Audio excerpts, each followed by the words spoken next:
Kisah lengkap Ibnu Sina, filsuf dan dokter pertama. Ibnu Sina, nama lengkap Abu Ali Al-Husain, Ibnu Abd Allah, Ibnu Sina, lahir pada tahun 980 Masehi di desa Afshana, dekat kota Bukhara, kini Uzbekistan. Ayahnya bernama Abdullah, seorang cendekiawan dari Balkh yang bekerja untuk pemerintahan dinasti Samanid, sedangkan ibunya bernama Setareh, seorang wanita Persia yang lembut dan cerdas. Sejak kecil, Ibnu Sina dikenal sangat cepat memahami pelajaran. Pada usia 10 tahun, ia sudah menghafal seluruh Al-Quran. Ia mempelajari matematika, logika, dan filsafat Yunani dari guru-guru terbaik di Bukhara. Namun, ilmu yang paling menarik perhatiannya adalah ilmu kedokteran sip.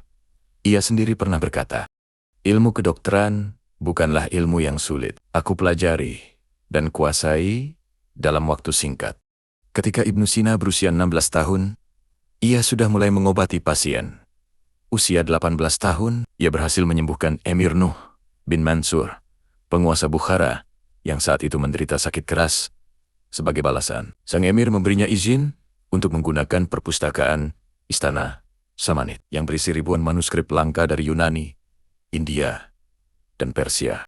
Dari situlah Ibnu Sina mempelajari berbagai ilmu secara mendalam: filsafat, astronomi, fisika, kedokteran, dan kimia. Ia membaca hampir semua karya Hippocrates, Galen, Aristoteles, dan Euclid, lalu menggabungkannya dengan pemikiran Islam. Ketika dinasti Samanid runtuh, Ibnu Sina menjadi pengembara. Ia berpindah-pindah dari satu kota ke kota lain di wilayah Persia, Gurgans Turkmenistan, Rey Iran, Hamedan, Isfahan. Di setiap tempat, ia bekerja sebagai dokter istana, penasihat politik, dan pengajar filsafat. Karya paling terkenal Ibnu Sina adalah Al-Qanun fi Al-Tib, atau dalam bahasa Latin disebut Canon of Medicine. Buku ini terdiri dari 5 jilid besar, membahas seluruh aspek ilmu kedokteran yang dikenal pada zamannya. Dasar-dasar kedokteran, anatomi, fisiologi, dan prinsip keseimbangan tubuh. 2. Zat-zat obat dan tanaman. Lebih dari 700 jenis obat alami. 3. Penyakit-penyakit umum dan cara pengobatannya. 4. Penyakit pada organ tertentu, seperti jantung, paru-paru, dan otak. 5. Racikan obat dan farmasi. Beberapa konsep penting yang ia tulis antara lain, pentingnya pencegahan penyakit sebelum mengobati. Penyakit bisa menular melalui air dan udara jauh sebelum teori bakteri ditemukan. Diagnosa melalui nadi dan urin pasien. Peran, pikiran, dan emosi terhadap kesehatan tubuh.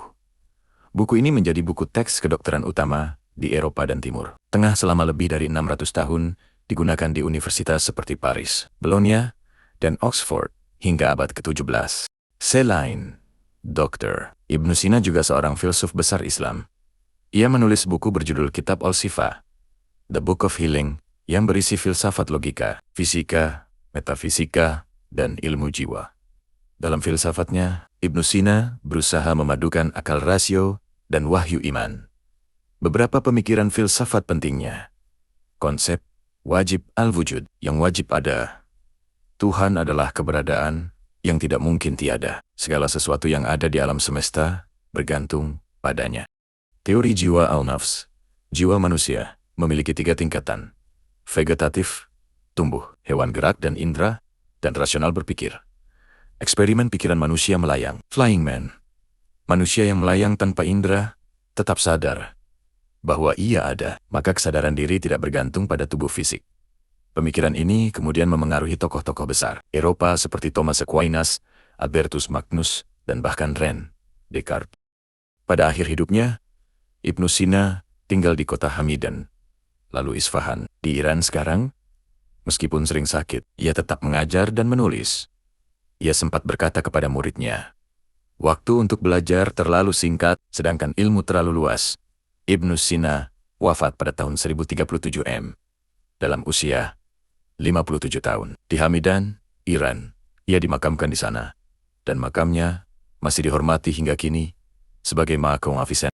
Setelah wafat, karya-karya Ibnu Sina diterjemahkan ke bahasa Latin dan menyebar ke Eropa selama berabad-abad. Ia dikenal di Barat sebagai Avicenna, pangeran para dokter, Prince of Physicians. Warisan Ibnu Sina meliputi lebih dari 450 buku dan risalah, sekitar 240 diantaranya masih dikenal hingga kini. Ia meletakkan dasar metode ilmiah kedokteran modern, observasi, diagnosis, eksperimen, dan dokumentasi.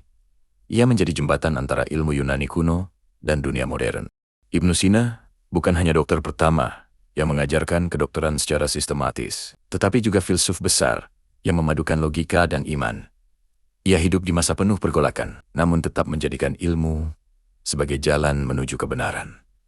Orang yang mencari ilmu adalah orang yang mencari Tuhan melalui ciptaannya. Ibnu Sina.